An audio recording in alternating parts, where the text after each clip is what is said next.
വിശുദ്ധ ലൂക്കാ എഴുതിയ സുവിശേഷം അധ്യായം 11. യേശു പഠിപ്പിച്ച പ്രാർത്ഥന. അവൻ ഒരിടത്ത് പ്രാർത്ഥിച്ചുകൊണ്ടിരിക്കുകയായിരുന്നു. പ്രാർത്ഥിച്ചു കഴിഞ്ഞപ്പോൾ ശിഷ്യന്മാരിൽ ഒരുവൻ വന്ന് പറഞ്ഞു, കർത്താവേ, യോഹന്നാൻ തൻ്റെ ശിഷ്യരെ പഠിപ്പിച്ചതുപോലെ ഞങ്ങളെയും പ്രാർത്ഥിക്കാൻ പഠിപ്പിക്കുക.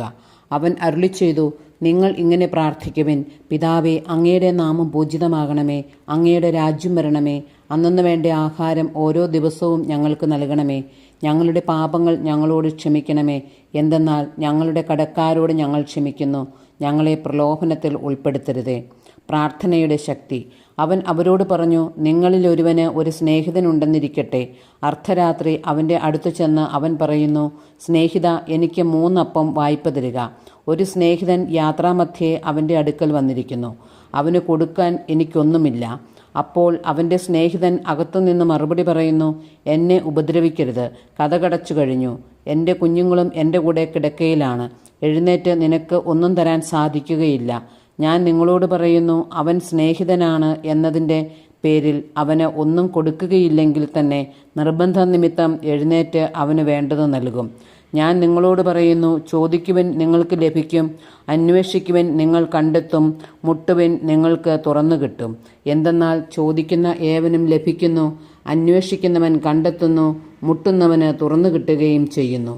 നിങ്ങളിൽ ഏതൊരു പിതാവാണ് മകൻ മീൻ ചോദിച്ചാൽ പകരം പാമ്പിനെ കൊടുക്കുക, മുട്ട ചോദിച്ചാൽ പകരം തേളിനെ കൊടുക്കുക?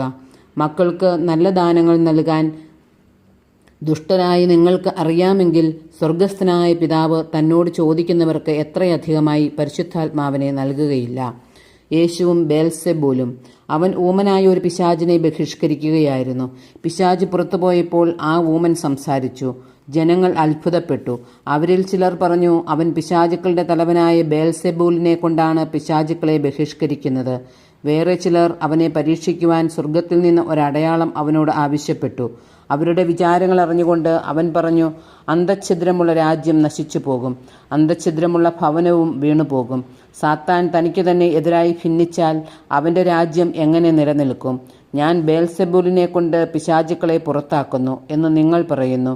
ബേൽസെബൂലിനെ കൊണ്ടാണ് ഞാൻ പിശാചുക്കളെ ബഹിഷ്കരിക്കുന്നതെങ്കിൽ നിങ്ങളുടെ പുത്രന്മാർ ആരെക്കൊണ്ടാണ് അവയെ ബഹിഷ്കരിക്കുന്നത്?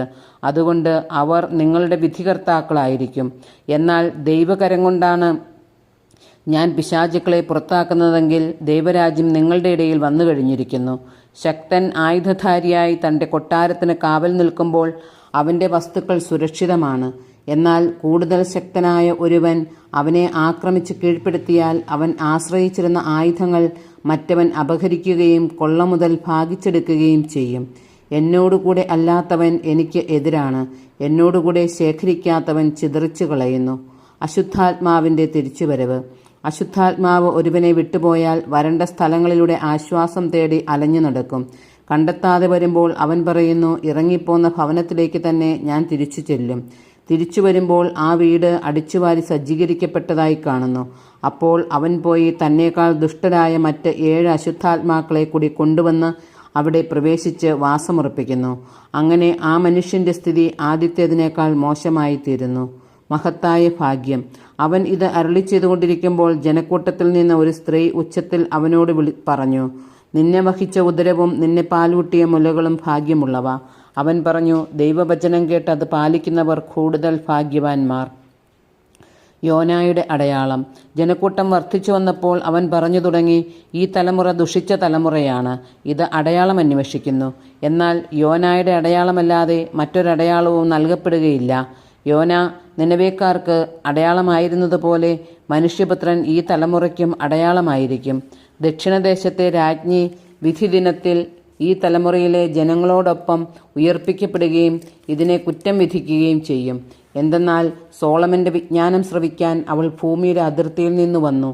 എന്നാൽ ഇതാ, ഇവിടെ സോളമനേക്കാൾ വലിയവൻ. നിനവേ നിവാസികൾ വിധി ദിനത്തിൽ ഈ തലമുറയോടുകൂടെ ഉയർത്തെഴുന്നേൽക്കുകയും ഇതിനെ കുറ്റം വിധിക്കുകയും ചെയ്യും. എന്തെന്നാൽ യോനായുടെ പ്രസംഗം കേട്ട് അവർ പശ്ചാത്തപിച്ചു. എന്നാൽ ഇതാ, ഇവിടെ യോനയേക്കാൾ വലിയവൻ. കണ്ണ് ശരീരത്തിൻ്റെ വിളക്ക്. വിളക്ക് കൊളുത്തി ആരും നിലവറയിലോ പറയുടെ കീഴിലോ വയ്ക്കാറില്ല. മറിച്ച് അകത്ത് പ്രവേശിക്കുന്നവർക്ക് വെളിച്ചം കാണാൻ പീഠത്തിന്മേലാണ് വയ്ക്കുന്നത്. കണ്ണാണ് ശരീരത്തിൻ്റെ വിളക്ക്. കണ്ണ് കുറ്റമറ്റതെങ്കിൽ ശരീരം മുഴുവൻ പ്രകാശിക്കും. കണ്ണ് ദുഷിച്ചതെങ്കിലോ ശരീരം മുഴുവൻ ഇരുണ്ടുപോകും. അതുകൊണ്ട് നിന്നിലുള്ള വെളിച്ചം ഇരുളാകാതിരിക്കാൻ സൂക്ഷിച്ചുകൊള്ളുക. ഇരുളടഞ്ഞ ഒരു ഭാഗവുമില്ലാതെ ശരീരം മുഴുവൻ പ്രകാശം നിറഞ്ഞതാണെങ്കിൽ വിളക്ക് അതിൻ്റെ രശ്മികൾ കൊണ്ട് നിനക്ക് വെളിച്ചം തരുന്നതുപോലെ ശരീരം മുഴുവൻ പ്രകാശമാനമായിരിക്കും. ഫരിസേയരുടെയും നിയമജ്ഞരുടെയും കപടനാട്യം. അവൻ സംസാരിച്ചു കൊണ്ടിരിക്കുമ്പോൾ ഒരു ഫരിസേയൻ തൻ്റെ കൂടെ ഭക്ഷണം കഴിക്കുന്നതിന് അവനെ ക്ഷണിച്ചു. അവൻ പ്രവേശിച്ച് ഭക്ഷണത്തിനിരുന്നു. ഭക്ഷണത്തിന് മുമ്പ് അവൻ കഴുകി ശുദ്ധി വരുത്താത്തതിനെപ്പറ്റി ആ ഫരിസേയൻ അത്ഭുതപ്പെട്ടു. അപ്പോൾ കർത്താവ് അവനോട് പറഞ്ഞു, ഫരിസേയരായ നിങ്ങൾ കോപ്പകളുടെയും പാത്രങ്ങളുടെയും പുറം കഴുകി വെടിപ്പാക്കുന്നു. നിങ്ങളുടെ അകമോ കവർച്ചയും ദുഷ്ടതയും കൊണ്ട് നിറഞ്ഞിരിക്കുന്നു. ഭോഷന്മാരെ പുറം നിർമ്മിച്ചവൻ തന്നെയല്ലേ അകവും നിർമ്മിച്ചത്. നിങ്ങൾക്കുള്ളവ ദാനം ചെയ്യുവിൻ, അപ്പോൾ നിങ്ങൾക്ക് എല്ലാം ശുദ്ധമായിരിക്കും. ഫരിസേയരെ, നിങ്ങൾക്ക് ദുരിതം! എന്തെന്നാൽ നിങ്ങൾ അരൂതയുടെയും തുളസിയുടെയും മറ്റെല്ലാ ചെടികളുടെയും ദശാംശം കൊടുക്കുന്നു, എന്നാൽ ദൈവത്തിൻ്റെ നീതിയും സ്നേഹവും നിങ്ങൾ അവഗണിച്ചു കളയുന്നു. ഇവയാണ് നിങ്ങൾ ചെയ്യേണ്ടിയിരുന്നത്, മറ്റുള്ളവ അവഗണിക്കാതെ തന്നെ. ഫരിസേയരെ, നിങ്ങൾക്ക് ദുരിതം! എന്തെന്നാൽ നിങ്ങൾ സിനഗോഗുകളിൽ പ്രമുഖ സ്ഥാനവും പൊതുസ്ഥലങ്ങളിൽ അഭിവാദനവും അഭിലഷിക്കുന്നു. നിങ്ങൾക്ക് ദുരിതം! എന്തെന്നാൽ കാണപ്പെടാത്തവ കുഴിമാടങ്ങൾ പോലെയാണ് നിങ്ങൾ. അതിൻ്റെ മീതെ നടക്കുന്നവൻ അത് അറിയുന്നുമില്ല. നിയമജ്ഞരിൽ ഒരാൾ അവനോട് പറഞ്ഞു, ഗുരു, നീ ഇങ്ങനെ സംസാരിക്കുമ്പോൾ ഞങ്ങളെ കൂടെ അപമാനിക്കുകയാണ് ചെയ്യുന്നത്. അവൻ പറഞ്ഞു, നിയമജ്ഞരെ, നിങ്ങൾക്ക് ദുരിതം! താങ്ങാനാവാത്ത ചുമടുകൾ മനുഷ്യരുടെ മേൽ നിങ്ങൾ കെട്ടിയേൽപ്പിക്കുന്നു. നിങ്ങളോ അവരെ സഹായിക്കാൻ ഒരു ചെറുവിരൽ പോലും അനക്കുന്നില്ല. നിങ്ങൾക്ക് ദുരിതം! എന്തെന്നാൽ നിങ്ങളുടെ പിതാക്കന്മാർ വധിച്ച പ്രവാചകന്മാർക്ക് നിങ്ങൾ കല്ലറകൾ പണിയുന്നു. അങ്ങനെ നിങ്ങളുടെ പിതാക്കന്മാരുടെ പ്രവൃത്തികൾക്ക് നിങ്ങൾ സാക്ഷ്യവും അംഗീകാരവും നൽകുന്നു. എന്തെന്നാൽ അവർ അവരെ കൊന്നു, നിങ്ങളോ അവർക്ക് കല്ലറകൾ പണിയുന്നു. അതുകൊണ്ടാണ് ദൈവത്തിൻ്റെ ജ്ഞാനം ഇങ്ങനെ പറഞ്ഞിരിക്കുന്നത്, ഞാൻ അവരുടെ അടുത്തേക്ക് പ്രവാചകന്മാരെയും അപ്പസ്തോലന്മാരെയും അയക്കും. അവരിൽ ചിലരെ അവർ പീഡിപ്പിക്കുകയും കൊല്ലുകയും ചെയ്യും. ലോകാരംഭം മുതൽ ചൊരിയപ്പെട്ടിട്ടുള്ള സകല പ്രവാചകന്മാരുടെയും രക്തത്തിന്, ആബേൽ മുതൽ ബലിപീഠത്തിനും വിശുദ്ധ സ്ഥലത്തിനും മധ്യേ വെച്ച് കൊല്ലപ്പെട്ട സഖറിയ വരെയുള്ളവരുടെ രക്തത്തിന് ഈ തലമുറ ഉത്തരം പറയേണ്ടി വരും. അതെ, ഞാൻ പറയുന്നു, ഈ തലമുറയോട് അത് ആവശ്യപ്പെടും. നിയമജ്ഞരെ, നിങ്ങൾക്ക് ദുരിതം! നിങ്ങൾ വിജ്ഞാനത്തിൻ്റെ താക്കോൽ കരസ്ഥമാക്കിയിരിക്കുന്നു. നിങ്ങളോ അകത്ത് പ്രവേശിച്ചില്ല. പ്രവേശിക്കാൻ വന്നവരെ തടസ്സപ്പെടുത്തുകയും ചെയ്തു. അവൻ അവിടെ നിന്ന് പോകവേ നിയമജ്ഞരും ഫരിസേയരും കോപാകുലരായി പല കാര്യങ്ങളെപ്പറ്റി സംസാരിക്കാൻ അവനെ പ്രേരിപ്പിക്കുകയും അവൻ പറയുന്നതിൽ എന്തെങ്കിലും തെറ്റ് കണ്ടുപിടിക്കാൻ തക്കം നോക്കുകയും ചെയ്തു.